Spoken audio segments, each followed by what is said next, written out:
मिल जाते हैं रास्ते अक्सर अगर चलने का जज्बा हो। मंजिल चूमती है कदम उनके जिनमें पाने का हौसला हो। आज हम जिन शख्सियत से रूबरू होने वाले हैं उन्होंने अपने हौसले के दम पर एक रेयर एग्जाम्पल सेट किया है। वो ह्यूमैनिटी और सोशल सर्विस को ही अपना धर्म मानते हैं। हर दिन सैकड़ों स्टूडेंट्स, लेबर, ऑफिस हेल्पर्स जो बाहर का महंगा खाना अफोर्ड नहीं कर सकते, उन्हें महज 5 रुपए में बेहद हेल्दी पौष्टिक खाना प्रोवाइड करवाया जाता है। इतना ही नहीं, उनके हेल्थ सपोर्ट सेंटर में वो सभी जेनरिक दवाई जो बाहर मार्केट में 100, 200, 300 की मिलती है, वो जरूरतमंद लोगों को 5, 7, 10, 15 रुपए में प्रोवाइड करवाया जाता है। जी हाँ, हम बात कर रहे हैं सोशल एक्टिविस्ट, फाउंडर दादी की रसोई, अनूप खन्ना जी। अनूप जी को उनके सोशल एक्टिविटीज के लिए देश के राष्ट्रपति रामनाथ कोविंद और सदी के नेता अमिताभ बच्चन द्वारा सम्मानित भी किया जा चुका है। अनूप जी के सोशल एक्टिविटीज की लिस्ट बहुत लंबी है, पर आइए हम उन्हीं से जानते हैं और उनका स्वागत करें।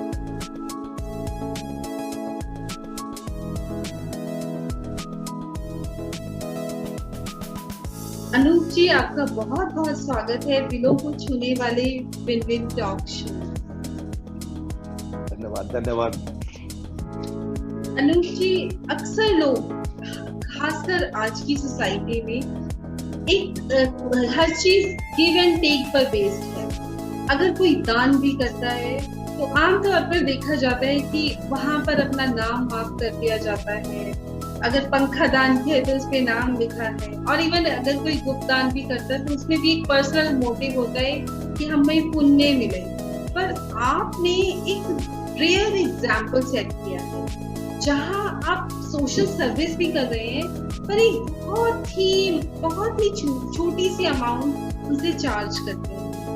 तो ये आपको थॉट कहाँ से आई? बिकॉज हम समझ सकते हैं कि 5 रुपए जैसी छोटी सी अमाउंट में लॉजिस्टिक कॉस्ट, मैन्युफैक्चर, मतलब मेकिंग कॉस्ट बहुत डिफिकल्ट है मैनेज करना। सो आप कैसे करते हैं? कैसे ये आपको थॉट आई? कहाँ से आपको इंस्पिरेशन? एक्चुअली कोई भी चीज पहले दिन से या एक दिन में कभी भी पॉसिबल नहीं है। इसके पीछे एक काफी सोशल वर्क इन्वॉल्व रहते हैं। अगर आप यहाँ पे नोएडा में रहते हैं या मेरे बारे में बताओ तो मैं 20-25 सालों से कुछ ना कुछ बहुत सारे सोशल वर्क ऑलरेडी करता रहा हूँ। मैं यहाँ केमिस्ट एसोसिएशन का भी प्रेसिडेंट हूँ। तो जितने मेडिकल स्टोर्स हैं उनकी भी मेरे को काफी सपोर्ट मिलती रही है शुरू से ही। और जैसे हम लोग हर साल हमने कहा कि हम कंबल बांटेंगे, तो किसी ने 2 कंबल दिए, किसी ने 4 कंबल दिए, 400-500 कंबल इकट्ठे हो गए।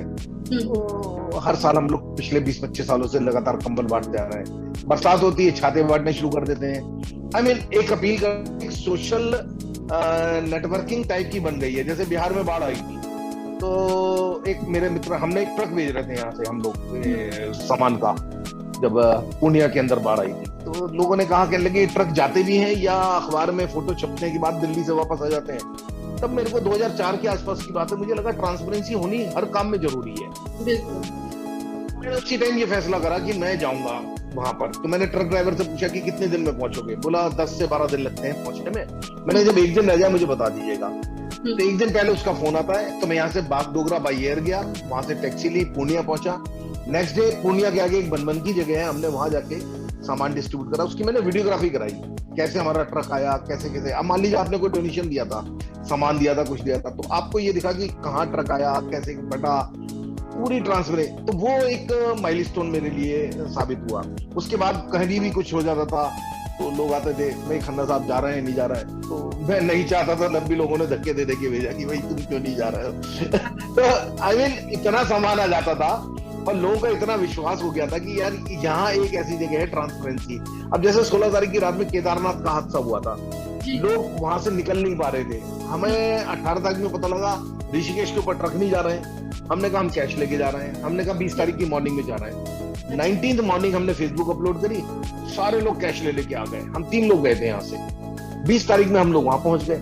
तो ये एक अकेला काम जो आपने बताया, ये एक दिन की तपस्या नहीं है, ये बहुत टाइम किया। और मेरे फादर जो है फ्रीडम फाइटर थे, और महात्मा गांधी, मोहम्मद अली जिन्ना, फिरोज गांधी, विजय लक्ष्मी पंडित, Vinoba Bhave, many big leader, सबके साथ काम करा हुआ है उन्होंने।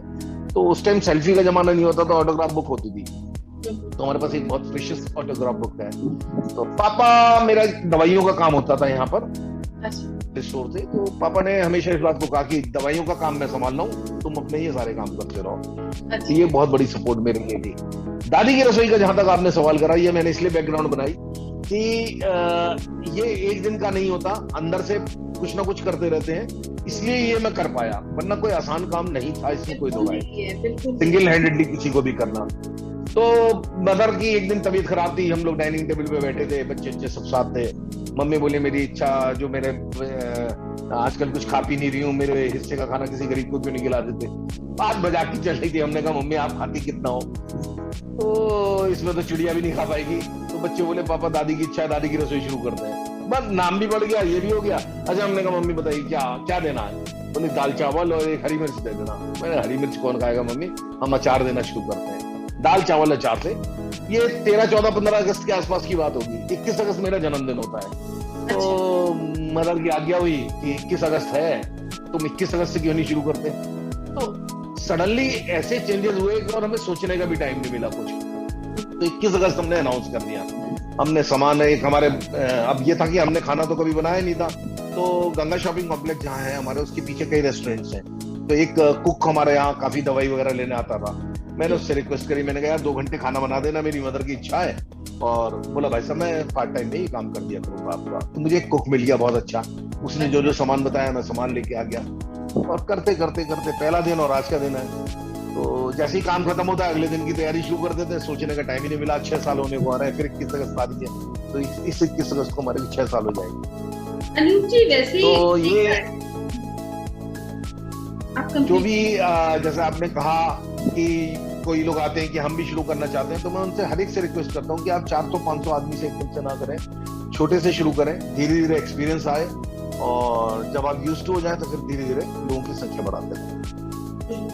बिकॉज हर दिन की तैयारी, इतनी राशन की पूरी प्रिपरेशन, एक फैमिली का खाना बनाने में इतना समय लगता है, और यहाँ तो 500 लोगों का खाना तैयार होना है हर दिन, जिसके पीछे अपनी इतनी। हाँ, इसमें कोई दो राय नहीं। हाँ, इसमें कोई दो राय नहीं कि बहुत इसमें कैलकुलेशंस होती हैं, बहुत सारा सामान भी।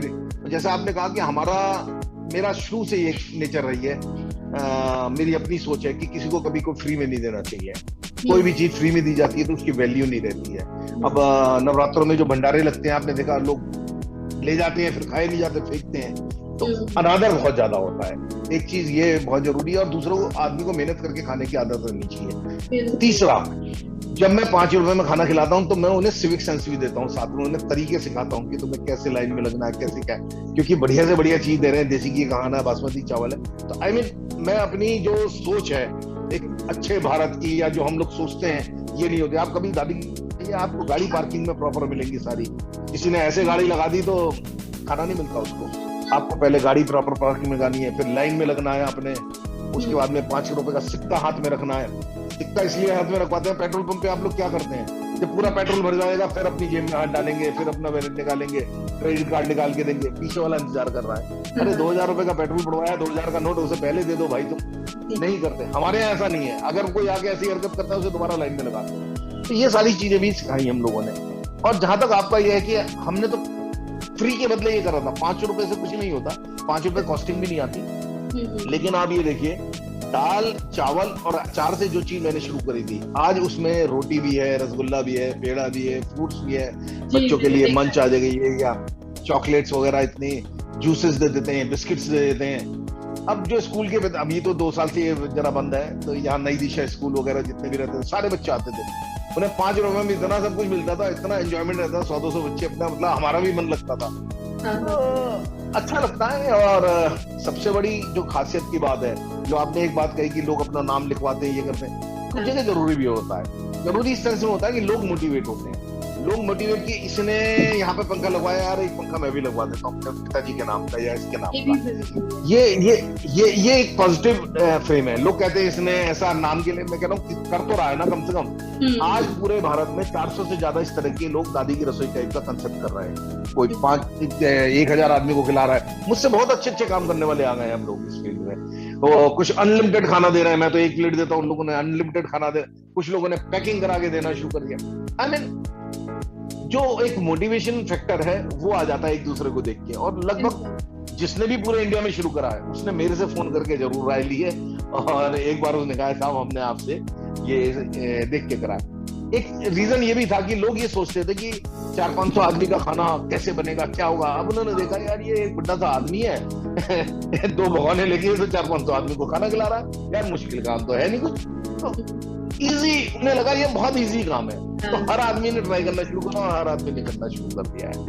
हालांकि ब्याह-बारात का ही खाना होता है, और ऐसा नहीं है, इसमें मौसा, फूफा और जीजा तीनों बहुत ज्यादा आते हैं रोजाना ही, तो उनको भी टैकल करना पड़ता है।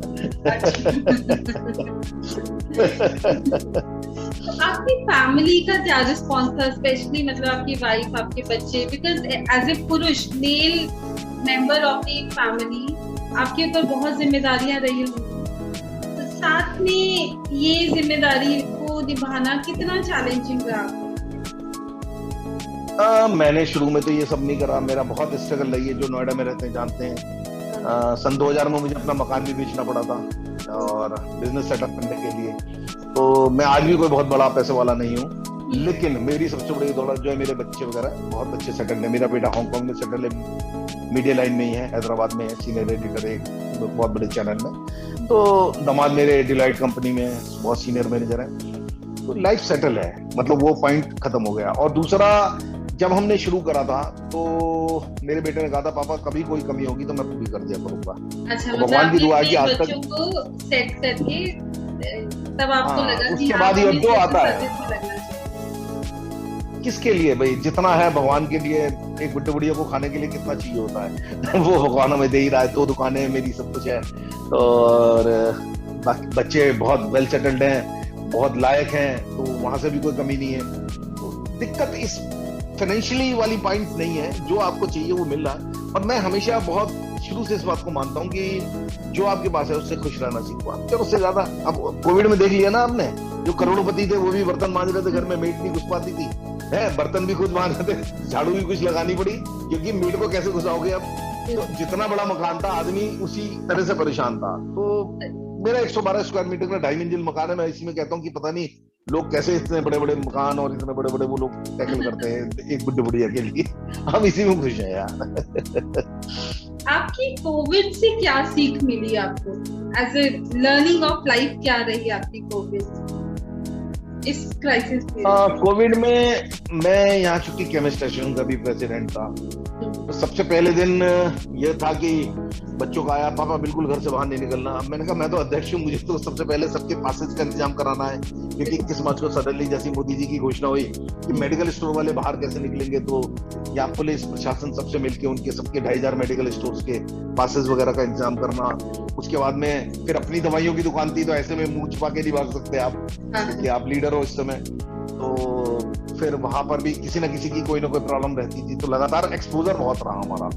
और बच्चे बहुत कहते भी थे कि पापा हम तो आ नहीं पाएंगे, अगर भगवान अगर कुछ हो गया तो आप ऐसे घूमते रहते हो। इवन मेरे फेसबुक वगैरह पे पोस्ट आती थी, सबने लिखा मेरे को कि अंकल आप एज में ज्यादा हैं, आप एक्सपोजर ना करें। तो पहले 10-12 दिन तो मैंने खुद अपने कोविड में हम लोगों ने क्या करा था कि 3-3.5 किलो आटा, आधा किलो दाल, आधा किलो चावल, इसके पैकेट्स बना के, क्योंकि हमारी दादी की रसोई बंद हो गई थी, जो हमारे पास आटा दाल चावल था हमने कहा चूहे खा जाएंगे, तो इट्स बेटर कि इनको सबको बांट देते हैं। वो डिस्ट्रीब्यूशन में जैसे ही फेसबुक पे आया, लोगों ने दाल चावल आटा और देना शुरू कर दिया, तो लगातार 6 महीने वही चलता रहा। तो जिस टाइम हम बांटने जाते थे शुरू में 10-12 दिन, सबने मेरे को लिखा कि अंकल आप नहीं जाएंगे। फिर मैंने गाड़ी चला के मैं ही जाता था, पीपी सूट वगैरह पहन के, और वो जो मेरे साथ 2 लड़के रहते थे उनसे डिस्ट्रीब्यूट कराना शुरू करा। मैंने कहा चलो पब्लिक की इतनी डिमांड भी, लेकिन लोग इतना कंसर्न थे, बोले अंकल उनको हो जाएगा तो आपको संभालेंगे, आपको हो गया तो ये सारा पूरी फील्ड कौन संभालेगा। सभी लोग कोविड वाला जो आपने, हाँ लोगों का प्यार भी है और लोग बहुत ज्यादा स्टे भी करते हैं और करोड़ों फॉलो में, तो ऑल ओवर वर्ल्ड तो सभी जगह से मैसेज आते हैं कि अंकल आप गलत कर रहे हैं, और एक एक पोस्ट को बड़े ध्यान से देखते हैं वो लोग। जरा सी मैं गलती भी करता हूँ ना अटाक मतलब उसमें, तो अच्छा भी लगता है, मैं जानबूझ के कई बार गलती लिखता हूँ उसमें, तो सबके आते हैं अंकल आपने ये क्या लिखा, आपने ये क्या लिखा। तो ये लगता है कि लोग देख भी रहे हैं, नहीं देख रहे कि वैसे ही अपने लाइक का बटन दबाए जा रहे हैं। हाँ, और अच्छा लगता है कि जब लोगों के बीच में और यंग जनरेशन के बीच में एक मैसेज जाता है, तो कुछ। अगर मैं आपसे पूछूं, आप ईश्वर में विश्वास रखते हैं? बहुत ज्यादा, बहुत ज्यादा। और मैं गीता में बहुत ज्यादा विश्वास रखता हूँ अपने कर्म के।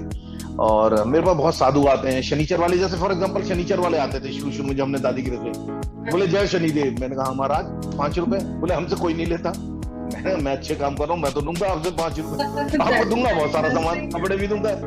बोले शनि महाराज से, मैंने कहा बिल्कुल। और वो 5 रुपए डाला उन्होंने, फिर उनको खाना दिया, रसगुल्ले दिए, पेड़ दिए और खूब कपड़े शपड़े। मैंने कहा बाकी सारी चीजें दूंगा। वो आज भी आते हैं दूर से 5 रुपए दिखाते हैं। मैंने कहा आपके 5 रुपए जो है ना, ये मुझे फलते हैं शनि महाराज। उन्हें पहला इंसान देखा जो शनि महाराज से पैसे लेता होगा। तो आई मीन मैंने कहा उनसे कि मेरे कर्म अच्छे होने चाहिए, हाथों की लकीरें आपके अपने हिसाब से बदलती हैं। मैं रोज सुबह अपने 10-15 मिनट 20 मिनट पूजा में ध्यान देता हूँ। तो वैसे योगा शोगा तो अलग चीज है, और मैं हमेशा बिलीव करता हूँ। और एक गुरु मंत्र में हर एक, मेरे को कई जगह आपकी दुआ से बुलाया है, बिट्स पिलानी वगैरह, ये जगह बहुत जगह कॉलेजेस वगैरह में बुलाया जाता है। मैं एक गुरु मंत्र देता हूँ सबको, आप जिंदगी में कोई भी ऐसा काम मत करो जिससे दूसरे को दिक्कत हो। जैसे आपने गाड़ी ऐसे पार्किंग में लगाई उल्टी सीधी, दूसरे को दिक्कत हो सकती है। आप बस इतना देखो, मेरे लगाने से किसी को हाँ यार आपने सीधी लगा दी। जैसे मैंने पेट्रोल पंप वाला एग्जांपल दिया, मेरे खड़े होके पैसे निकालने में पीछे अगर कोई 10 मिनट इंतजार कर रहा है, गलत, मेरी गलती है। किसी को कोई इमरजेंसी हो, आपको ये सोचना है कि मेरे इस काम से आपने सड़क पे थूका, आपको लगा यार ये साफ कौन करेगा, तो ये आत्मावलोकन करना पड़ेगा कि मेरे इस काम से किसी को दिक्कत तो नहीं है। आप जिंदगी में कभी मात नहीं खाएंगे। और एक बहुत जो विदेशों में होता है, आप देखते हैं कितना नीट एंड क्लीन, ये वो सब, बिल्कुल रेड लाइट है तो बिल्कुल रेड लाइट पे। हमारे यहाँ लाल बत्ती और हरी बत्ती में फर्क ही नहीं लगता कि लाल पे चलना है या रुकना है हमें। लोग इतने ज्यादा कोई मानने को तैयार नहीं है। अरे छोटी छोटी सी बातें हम लोगों को, ये मैं सिखाने की कोशिश करता हूँ आज की। अच्छा, आप स्कूल के बच्चों में के लिए भी, एजुकेशन के लिए भी काम कर रहे हैं, जो लगातार फीस में बढ़त होती है। बिकॉज अमूमन आजकल एक नॉर्मल मिडिल क्लास फैमिली जो है अपनी 30-40% जो अमाउंट है वो बच्चों के ऊपर में, फीस में और अदर तरह से स्पेंड करता है अपनी कमाई को। उसमें हर वक्त मतलब लगातार फीस की बढ़ना और अदर एक्सपेंसेस, आप इसके लिए भी काम कर रहे हैं, बताइए आप उस पर क्या कर रहे हैं? इसके लिए मैंने 2009 में सबसे पहले पूरे भारत में शुरू करा था ये अभियान। और फीस मेरा अपना मानना था, आप फीस स्कूल की चाहे 20,000 रख लीजिए, 50,000 रख लीजिए, 1 लाख रख लीजिए। जब हम और आप जैसे जाते हैं किसी स्कूल में एडमिशन लेते हैं, तो हम ये सोचते हैं मेरा स्टेटस क्या है, मैं 2,000 रुपए की फीस अफोर्ड कर सकता हूँ, 5,000 की, 10,000 की, उसी हिसाब से हम स्कूल चूज करते हैं कोई भी।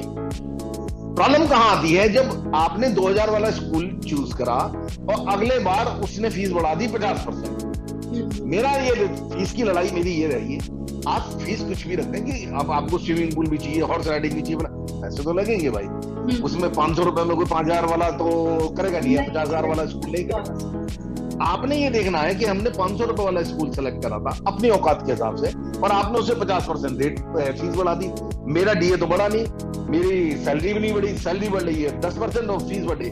मुझे क्या हुआ, मजबूरी में उस स्कूल से निकालना पड़ा, दूसरे स्कूल में डालना पड़ा। वो दुखता ही है। हमारी लड़ाई ये थी कि एक बार फिक्स कर लो, 1 लाख रुपए फिक्स कर लो, मेरी औकात होगी, एडमिशन लूंगा, नहीं होगी नहीं लूंगा।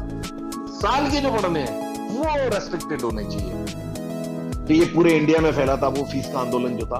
उसके बाद में फिर हम हाई कोर्ट गए थे इसके लिए, PIL मैंने फाइल करी थी, वो वहां से हमारी रिजेक्ट हो गई थी। तो अब उसके बाद में फिर कोई साधन नहीं रह जाता। आप सरकार से कह सकते हैं, अब सरकार ने इसके ऊपर सुनना शुरू करा। एक्चुअली 2012 तक में ही सब कम है। 2012 के बाद में फिर मैंने बताया कि काफी सोशल एक्टिविटीज बढ़ गई थी हमारी। मैंने फिर जब देखा इसमें कुछ नहीं हो रहा है, कोशिश पूरी करी गई थी, आज भी लोग करते हैं। तो अब इसके अंदर 4-5 संस्थान बन गए हैं, हमारे और एसोसिएशन आई हैं, उनको मैं गाइड करता रहता हूँ। और दादी की रसोई सब टाइम भी नहीं मिलता है, फैक्ट बताऊँ मैं आपसे, क्योंकि मुझे भी ऐसा लगा कि अर्जुन की तरह से ना सिर्फ वो एक आंख देखते रहो, अगर इसको देखने में इधर भी देखना शुरू करा ना तो वो डिस्टर्ब हो जाएगा। तो मैं सिर्फ अब दादी की रसोई को ही अब फोकस, पहले मेरा फोकस वही था, लेकिन दादी की रसोई शुरू करने के बाद में फोकस चेंज हो गया। इसको संभालने वाले 4 या 5 एसोसिएशंस हैं, वो लगातार मेरे पास हैं, हम लोग टच में हैं, लेकिन मैं लीड नहीं कर रहा हूँ। अब लीड वो लोग कर रहे हैं। शुरू में 2009 में मैंने ही स्टार्ट करा था।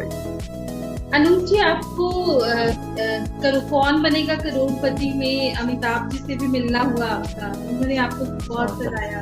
अपने उस एक्सपीरियंस को जरा शेयर कीजिए हमारे साथ। हाँ, जाने से पहले जैसे आप लोग एक्साइटेड हैं, मैं भी बहुत ज्यादा एक्साइटेड है। अमिताभ बच्चन और रवीना टंडन दोनों आइडियल रहे हैं, और वहां जाके एक चीज देखने में आई, अमिताभ जी आप कभी केबीसी देखेंगे, इस बार गौर से देखिएगा, तो वो एज ए एंकर रोल करते हैं। मतलब वहां ये नहीं दिखाते कि मैं अमिताभ बच्चन हूँ, वहां जैसे आप सवाल कर रहे हैं बिल्कुल इसी, और हमें बना देते हैं जैसे हम सुपरस्टार हैं। वहां उन्होंने पहले, हाँ, बड़े अजीब सी सिचुएशन थी। जब मेकअप रूम में बैठे थे, सेट के बाहर ही था, तो मैं, रवीना टंडन और एक सिल्वेस्टर जी जो हमारे साथ दूसरे थे, करमवीर के पार्टनर, हम तीनों थे। तो टचिंग वचिंग फाइनल, तो उसमें अमिताभ बच्चन जी आके खड़े हुए, नमस्कार मैं अमिताभ बच्चन। अरे मैं अमिताभ बच्चन जी, हम लोग शॉक्ड, हमारे मुंह से आवाज ही नहीं निकल रही थी। तो मैंने मजाक में उनको उसी टाइम कहा, मैंने कहा साहब हम लोग बहुत ज्यादा नर्वस हैं, अभी माफी मांग लेते हैं, बाद में तो मांग ही लेंगे। अरे किस बात की माफी भाई?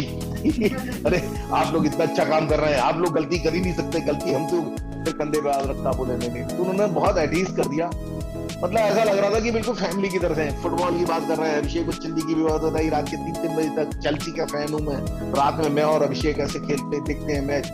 ऐसा लग रहा है जैसे बिल्कुल कोई हमारे घर के बुजुर्ग अपने घर की बातें कर रहे हैं। बीच में जो 5-7 मिनट का कभी लाइट का कुछ प्रॉब्लम होती थी, कुछ होती थी, उसमें गैप आता था, तो मुझसे कहते हैं आप फुटबॉल खेल लेते हो, मतलब बहुत बहुत बिल्कुल ऐसा, बिल्कुल। तो आपने प्रोग्राम में भी देखा कि हम लोग नर्वस कतई नहीं थे। और रवीना टंडन तो खैर मतलब कमाल है, कमाल है। जैसे वो पंजाबी कुड़ी होती है ना, वो चुप रहने का नाम ही नहीं लेती, वो तो बहुत अच्छी तरह से और इतनी मजेदार बातें करती हैं।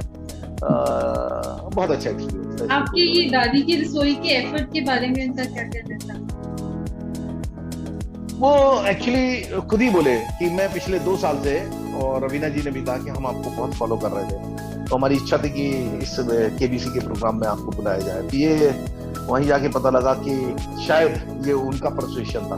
और सबसे बड़ी बात इसके अंदर क्या हुआ, रिचा अनिरुद्ध जी ने मेरे ऊपर एक वीडियो बनाया हुआ था, तो रिचा जी शायद मिलने गई हुई थी वहां पर। अच्छा। तो वहां कुछ जिक्र हुआ था। तो हाँ, रिचा अनिरुद्ध जी ने जिंदगी लाई, जो उनका पहला वीडियो उन्होंने, हाँ, और उन्होंने बहुत ज्यादा सपोर्ट करा रिचा अनिरुद्ध जी ने। तो उनका अपना भी काफी शुरुआत जो करी थी उन्होंने, पूरे ऑल ओवर वर्ल्ड फैला, तो उनको उस वीडियो को देख के काफी लोग आए थे। ठीक है, हम अपना काम कर रहे हैं, ये इनके काम है सारे।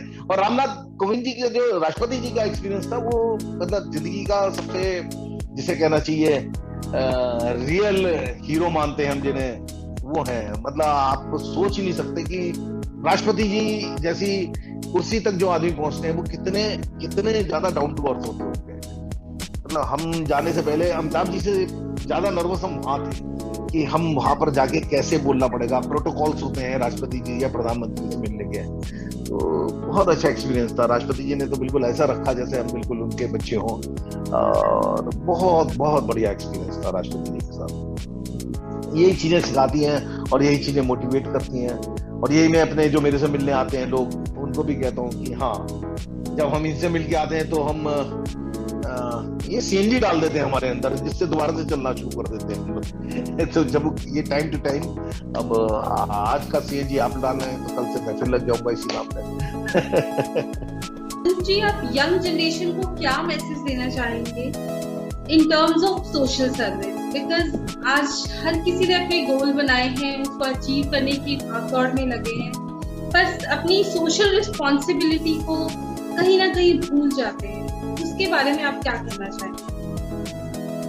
मेरा मानना है यंग जनरेशन को तो बिल्कुल भी नहीं करना चाहिए सोशल एक्टिविटीज, कोई भी, क्योंकि आजकल टफ टाइम है। पहले आपका करियर इंपॉर्टेंट है। मैं एक से कहता हूँ, आपको जिंदगी में अपना करियर पहले बनाना है, क्योंकि ये सारी चीजें, जब मैं आप लोगों की उम्र में था तो मैंने बहुत स्ट्रगल करा, बहुत ज्यादा स्ट्रगल करा।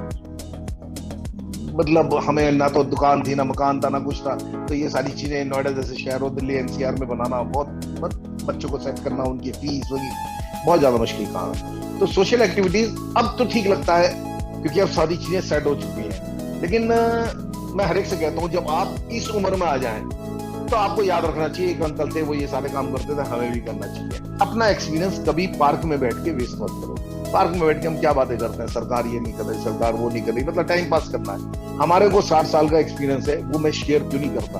अब आप इतना काम कर रही हैं, अब आप अपना एक्सपीरियंस 50-60 साल की उम्र में जाने के बाद में आप तो वेस्ट कर दिया आपने, वो गलत है। आपने 60 साल जो एक्सपीरियंस लिया है, आगे बच्चों को पसंद करिए ना, जिस फील्ड में भी आपका है। और बच्चों से भी कहता हूँ कि आप सेटिस्फेक्शन की लिमिट जरूर फिक्स करिए। जैसे मेरे को एक सेटिस्फेक्शन की लिमिट है, मेरे पास एक छोटी गाड़ी है, मैं उसमें खुश रहना चाहिए। मैं अभी डिसाइड कर लूं मुझे BMW लेनी है या मर्सिडीज लेनी है, फलानी लेनी, उसके बाद तो मैं रुक जाऊं ना यार, उसके बाद में BMW का मुझे मर्सिडीज के बाद ये लेना है। ये सब तो आदमी की इच्छाएं कभी खत्म नहीं होती। सेटिस्फेक्शन की लिमिट यंग बच्चों से कहता हूँ फिक्स करो, और अपना कैरियर आपके लिए इंपॉर्टेंट है। किसी को यंग बच्चा कोई सोशल एक्टिविटीज में जब दिखता है, साफ मना करता हूँ। प्रॉब्लम है ना, अब उसके बीवी बच्चे आएंगे, सब आएंगे, वो कहाँ से भाई, या तो इससे लेगा या उससे लेगा, या फिर किसी को ब्लैक, भाई कहाँ से चंदा आएगा। मैंने हमारी साइट पे लिखा हुआ है, दान हमेशा चल के देना चाहिए, भीख हमेशा मांगी जाती है। हमने आज तक किसी से 1 रुपए का चंदा नहीं मांगा है। आपकी श्रद्धा है, आप दीजिए, आपको नहीं चाहिए, हम नहीं मांग रहे हैं। मैं दाल चावल की औकात है, मैं दाल चावल खिला रहा हूँ, अचार खिला रहा हूँ, मैंने तो नहीं कहा ना। अब आपने मुझे पैसे दिए, मैंने रोटी ऐड कर दी, आपने मुझे और कुछ देने गए, फ्रूटी ऐड हो गई। फ्रूटी से पेट तो नहीं भर रहा है, और लेकिन बच्चों को बहुत अच्छा लगता है सब है। लेकिन हमारा मेन इशू क्या था, हम दाल चावल अचार देने का, वो आज भी मैं अपनी तरफ से दे सकता हूँ। कहने का मकसद ये है कि अगर आप अपनी कोई भी एक ऐसी थिंकिंग रखते हैं और आपने ये सेटिस्फेक्शन की लिमिट जो आपने तय कर रखी है उसे अचीव कर लेते हो, उसके बाद में आप जिंदगी में कुछ भी करिए, कोई परेशानी नहीं है। और सोशल वर्क जरूर करिए। यंग बच्चा अपनी तनख्वाह से ये सारे काम नहीं ही कर सकता, और नहीं करने चाहिए मेरे हिसाब से। पहले अपनी लाइफ सेटल करिए, अगर आपकी लाइफ ऑलरेडी सेटल है तो जरूर करिए इस काम। यंग बच्चे भी आइए, मांगना मत किसी से, जितने आपकी हिम्मत है उतना करिए। 10 आदमी को खिलाइए, मांगते के साथ ही ये सोशल एक्टिविटीज सारी खत्म हो जाती है। फिर आदमी को लगता है ये पैसे के लिए कर रहा है। तो हम जैसे लोग जो रियल सेंस में करना चाहते हैं वो थोड़े से सफर करते हैं। इसीलिए मैंने बड़ा लिखा हुआ है उसमें, दान हमेशा चल के देना चाहिए, भीख हमेशा मांगी जाती है, हम किसी से 1 रुपए नहीं मांगते। आजकल ना अनूप जी, स्पेशली सोशल सर्विसेज का भी इतना कमर्शलाइजेशन हो गया है, जिसकी वजह से दान करते हुए भी इंसान सोचता है कि क्या ये जेन्युइन है। इसके बारे में आप क्या कहना चाहेंगे? मैंने बताया जैसे ट्रांसपेरेंसी बहुत जरूरी है। हमारी दादी की रसोई में सबसे बड़ी खासियत क्या है कि हमने एक जगह फिक्स करी हुई है। हम ये नहीं कहते आज हम ये इस झुग्गी में गए थे, आज हम वहां गए, आज हम वहां गए। अब गए या नहीं गए इसके बारे में आदमी सोचता है पता नहीं यार ये कह रहा है गया नहीं गया, आज यहाँ की फोटो दिखा, हम एक जगह की दिखाते हैं। पहली चीज 12 से तो हमारी जगह फिक्स है, 6 सालों से। कभी भी आइए, मैं यहाँ पर हूँ या नहीं हूँ, वहां पे सिस्टम ऐसे चल रहा है। डेली हमारा फेसबुक पोस्ट आता है, उसके अंदर डेली हमने क्या बनाया, कैसे बनाया, क्या सब्जी पड़ी, सारी रिकॉर्डिंग है। तीसरा सबसे इंपॉर्टेंट है, लोग दूर दूर से आते हैं देखने के लिए बगैर नोटिस के, वो टेस्ट भी करते हैं, कहते हैं हाँ यार जो बताया था वैसे ही निकल रहा है। कमती होती है, बताते भी हैं साहब इसमें नमक ज्यादा है, इसमें फलाना, हमने नमक कम कर दिया, नमक की शीशी अलग से रखी हुई है आजकल हमारे यहाँ। जो चीजें होती हैं सजेशंस मिलते हैं। आई मीन ट्रांसपेरेंसी हमारे यहाँ है, तो लोग इसलिए ज्यादा विश्वास करते हैं। और तीसरा सबसे बड़ा इंपॉर्टेंट फैक्टर है, अगर आपको अपने जन्मदिन मनाना है, मैं कहता हूँ 10 मिनट के लिए जरूर आना पड़ेगा, अपने हाथ से बांटना है। बच्चों को आते हैं तो 5 मिनट के लिए, फिर जाने का मन नहीं करता, बांटने में उनको मजा आता है।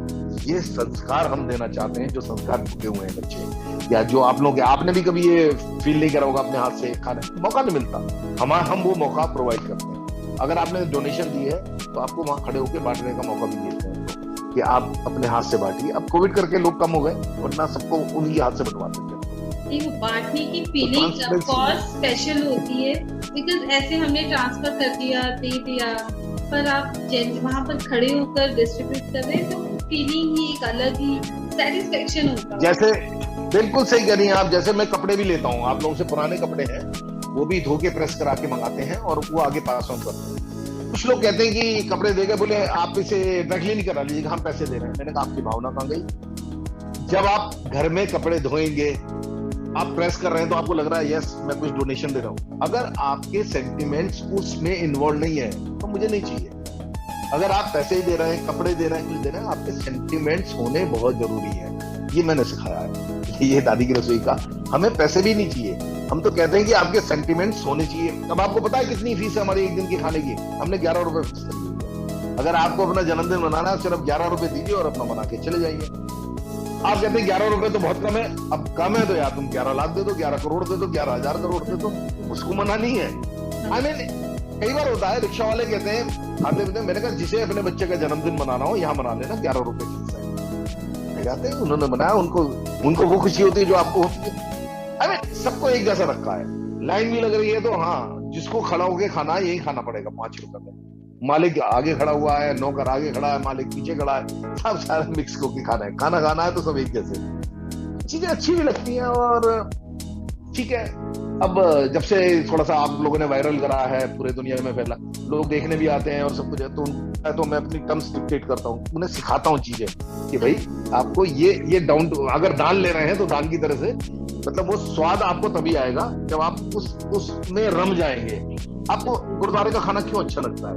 लंगर का खाना अच्छा क्यों लगता है? नवरात्र में जाएंगे कहीं किसी में, हमेशा, क्योंकि आपका भाव ऐसा है, उनका खिलाने का भाव अच्छा है।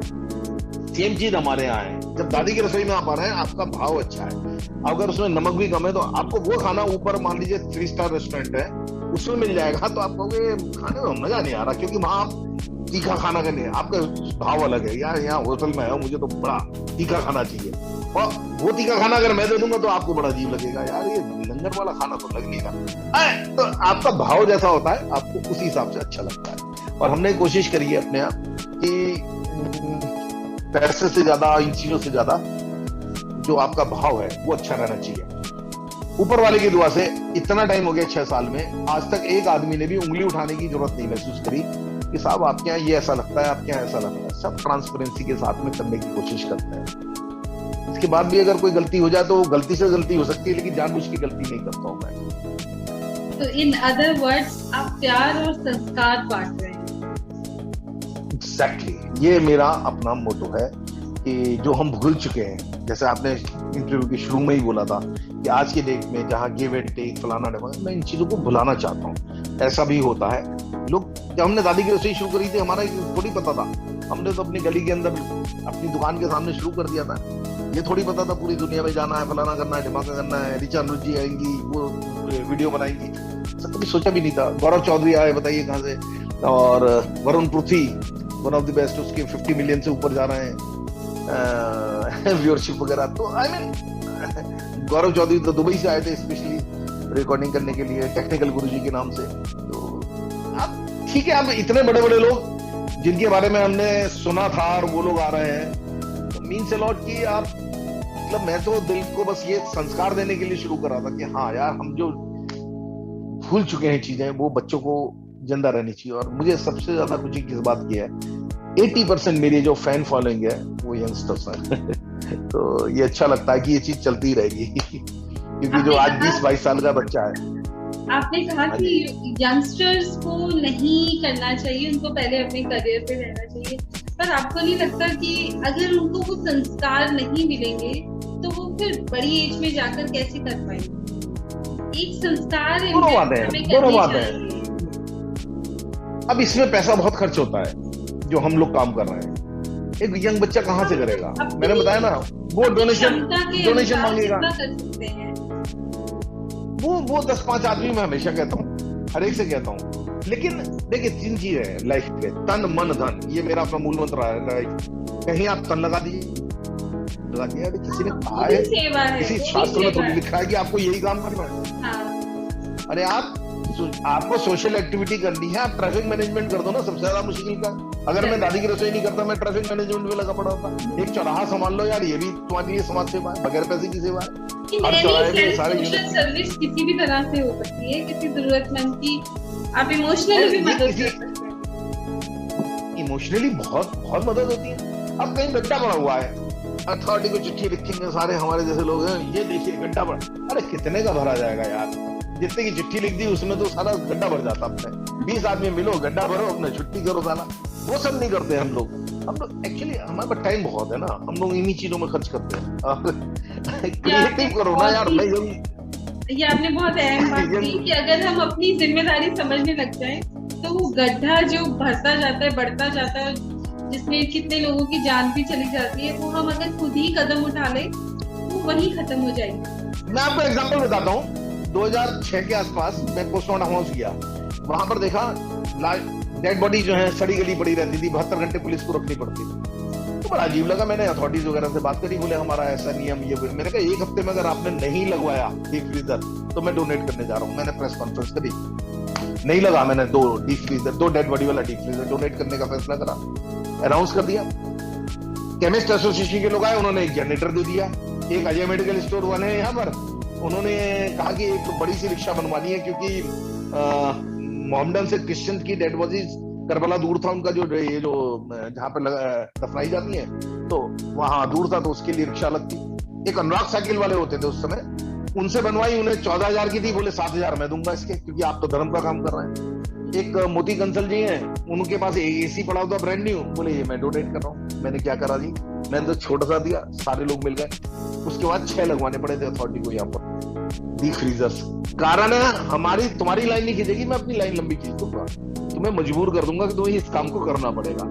जो गड्ढे वाली बात है, आप 2 गड्ढे बढ़ के तो देखिए, भागे भागे फिरेंगे, जहां गड्ढे होंगे देखेंगे पब्लिक निकल के गड्ढे भरने आ रही है, तो ठेकेदार खुद आएगा कि भाई साहब आप मत भरिए, हम भर रहे हैं। हमें कहीं ना कहीं कुछ ना कुछ करना पड़ेगा, सिर्फ कह देने से नहीं होता। और इतना बड़ा हमारा देश है, अब मोदी जी और योगी जी ही सारे काम करेंगे तो फिर हम लोग क्या करेंगे, है ना। लीडर तो आपको गाइड कर सकता है ना, उन्होंने इतना अच्छा गाइड कर रहे हैं, ठीक है। और हम लोग चूज करते हैं, हर आदमी उनकी बुराइयां करता है, किसी की भी, मैं कह रहा हूँ इससे पहले भी जितने नेता रहे, हमने एक बार चूज कर लिया, कम से कम उन्हें चलाने तो दो यार, चाहे कोई भी है। चूज करने से पहले 10 बार सोचो, चाहे वो आरडब्ल्यू का अध्यक्ष है आपका, चाहे किसी भी चीज का अध्यक्ष आपने चुना, एक बार चुन लिया, अब उसको कुर्सी में बैठा के उसकी टांग खींच रहा हूं, ना उसे काम करने दे रहा हूं, यार काम करने का मौका दो। तो इन चीजों से अलग हटके फिर दादी की रसोई में जब मैं आया तो सारी दिन दुनिया भूल गया अपना, बिल्कुल वो अर्जुन वाली बात जो आपने फोकस रखा, आंख को देखे जाता हूँ, इधर उधर की गालियां जो है, जो ब्यावरात के मौसा फूफा और जीजा आते हैं, तो मैं उनकी सुनता नहीं हूँ कभी, मैं अपने काम पे कंसंट्रेट करता हूँ, जो मुझे अच्छा लगता है मैं कर देता हूँ उसका। और वो भगवान ने हमेशा साथ दिया है और मैसेज भी ठीक किया है इन चीजों का। सही कहा आपने कि अगर हम एक इनिशिएटिव लें और करते चले जाएं तो अपने आप कारवां बनता चला जाता है, लोग साथ जुड़ते जाते हैं और चीजें करते हैं। Intention create. अब किसी ने मेरे से कहा, जब दादी की रसोई टाइप का उन्होंने करा, एक इंटीरियर से फोन आया, बोले अंकल मुझे 6 महीने हो गए। मैंने कहा बेटे बहुत अच्छा करा। बोले अंकल मेरी वीडियो कब बनेगी? मैंने कहा बेटे तू बंद कर दे, अगर वीडियो के लालच में तो ये काम को कर रहा है तो इसे अभी बंद कर दे। अच्छा काम कर रहा है तो तेरी इतनी वीडियो बन जाएगी कि तू तंग हो जाएगा, लेकिन अगर तू ये सोच रहा है मेरी वीडियो क्यों नहीं बन रही है, तो मैंने कहा ये काम मत कर रहा है। मतलब आप कोई भी काम कर रहे हैं इस उम्मीद में मत करो कि मेरी ये अगर वीडियो नहीं बनी तो क्या होगा ना। आपको अगर अच्छा काम कर रहे हैं, लोग अपने आप पीछे करेंगे, लोग अपने आप पॉपुलर करेंगे। आप दादी की रसोई की अगर आप यूट्यूब पे जाएंगे, मेरे ख्याल है 400-500 वीडियोस हैं अलग अलग। ऐसा शायद ही इंडिया का कोई ब्लॉगर है जिसने वीडियो ना बनाई हो हमारे यहाँ के। मेरे से कहते हैं, मैं हर एक को अलाउ करता हूँ, मैंने कहा आइए आइए आइए। आप कुछ लोगों को मोटिवेट ही तो कर रहे हैं ना, जो काम मैं यहाँ खड़े खड़े कर रहा हूँ। अब कई बार लोग मेरे से कहते हैं पूरी दुनिया में खन्ना साहब आपका बहुत नाम हो गया। मैंने कहा बिल्कुल गलत कर रहा हूँ, खन्ना साहब का कहीं नाम नहीं आता। हर जगह कहते हैं दादी की रसोई वाले हैं। किसी ने बोला अनूप खन्ना, बोले हाँ ये बात है। तो मैंने कहा मुझे खुशी होती है, अनूप खन्ना फेमस नहीं हो रहा, दादी की रसोई फेमस हो रही है, कंसेप्ट फेमस हो रहा है, ये बहुत ज्यादा इम्पोर्टेंट है। हाँ, और लोग उसको फॉलो कर रहे हैं और कई जगह पर सेम इसी तरह से चलाया जा रहा है। मुझसे अच्छा कर रहे हैं, हल्द्वानी वगैरह में है और अभी पटियाला है, बहुत अच्छा कर रहे हैं वो लोग, बहुत बहुत अच्छे लोग हैं। और ठीक है, मैं तो कहता हूँ ना कि you are not the best बहुत लोग पड़े हुए हैं आपसे दुनिया में, लेकिन हाँ वो ही कहते हैं आपसे मोटिवेशन लेके हमने करा, ठीक है। और बहुत अच्छी चीज वो आगे चला रहे हैं इस चीजों को। एक सेंस ऑफ सेटिस्फैक्शन जरूर आपको मिलता होगा सोशल सर्विस, और ऑफ कोर्स सब लोग आपके उस काम को सराहते भी हैं। आपको इतने बड़े बड़े मंच पर सराहना मिली है, क्योंकि तो एक ही बात होती है खन्ना जी, सेटिस्फेक्शन नहीं है तो फिर आपको चाहे कुछ भी मिल जाए, कोई अगर आप कंटेंटेड नहीं। शुरू में तो बहुत अच्छा लगता था, बाद में सेम रिपीटेड क्वेश्चन होते, खन्ना जी आप बहुत अच्छा काम कर रहे हैं, थैंक यू, मतलब वही सवाल है, वही जवाब है, दिन में 50 बार कहना पड़ता है। तो जब मुझे लगता है कि आप अमिताभ बच्चन है, सर आप बहुत अच्छी एक्टिंग करते हैं यार, दुनिया कहती है वो तो अमिताभ बच्चन एक्टर ही है, आप सदी के महानायक हैं, वो सुन के पक गया बेचारा। तो मैंने उन्हें एक बार भी ये सब नहीं कहा। आई मीन एक बात, वही बात पूरे दिन में 100 बार रिपीट होती है। कोई मेरे को फोन करता है, अंकल आप बहुत बढ़िया काम कर रहे हैं, मैंने कहा थैंक यू बेटा, और वो चीज मुझे भी पता है उसने क्या कहना है। जैसे वो बर्थडे होती है ना जब, तो हर फोन करने वाला कहता है हैप्पी बर्थडे और आप थैंक यू, मतलब वो वाला हिसाब चलता है हमारा, रोज हमारी बर्थडे बनती है इस बारे। कि इसने क्या कहना है, वो मुझे क्या कहना है। अच्छा लगता है, उनकी भी फीलिंग्स रहती है कि वो अगर नहीं कहेंगे तो मुझे बुरा लगेगा कि मेरे काम को अच्छा नहीं कह रहा है। नेक्स्ट टाइम हम भी चाहेंगे कि हम भी अपना जन्मदिन या कोई भी ओकेजन वहां पर आकर मनाएं। अरे बहुत अच्छा लगेगा, अरे आइए आइए आइए, बहुत अच्छा लगेगा, बहुत अच्छा लगेगा। और एक चीज मैं हमेशा कहता हूँ, जो हमारे यहाँ आते हैं, जिंदगी की मस्ती कभी मत छोड़िए, आप जैसे हैं वैसे दिखते रहिए। ये मैं आपको आज बता रहा हूँ, अगर मैं थोड़ा सा सीरियस रहूं या वहां पर रहूं तो मैं इस काम को साल भर भी नहीं कर सकता था। तो पूरी मस्ती के साथ एंजॉय करते हैं, जितने लोग आते हैं हमारा बहुत हंसी खुशी का माहौल रहता है। और यहाँ पे भी मैं मस्ती कर रहा हूँ आपके साथ में, बिल्कुल अपने हंसी मजाक के साथ में सारा। अगर आप बिल्कुल लगातार, आप किसके लिए सीरियस यार, मतलब क्यों, आप जैसे हैं वैसे दिखाने की कोशिश बिल्कुल एग्जैक्ट रखिए आप। मैं यंग बच्चों को एक चीज और देता हूँ, शो ऑफ कभी मत करना। अगर आप 70,000 की चप्पल साइकिल पे जा रहे हो ना पहन के, तो 70 रुपए की दिखेगी, और 70 रुपए वाली चप्पल से मर्सिडीज से उतरोगे तो लोग कहेंगे 70,000 की। तो ये किसी को दिखा क्या रहे हो आप? आपके पास जो है उसमें खुश रहो आप, और मस्त रहो यार, मस्त। Thank you so much Anoop ji, आपने आज हमारे लिए समय निकाला और अपने एक्सपीरियंसेस हमारे साथ शेयर। बहुत अच्छा लगा पूनम जी, और मैंने आपके वीडियोस वगैरह देखे हैं, काफी अच्छा है। और मैं उम्मीद करता हूँ कि आप दिन दूनी रात चौगुनी उन्नति करें और जिस काम में कर रहे हैं, और जब आप अपना गोल अचीव कर लें तो दादी की रसोई टाइप का या कोई और सोशल एक्टिविटीज में जरूर आइएगा। थैंक यू, नमस्कार। Thank you so much, thank you so much.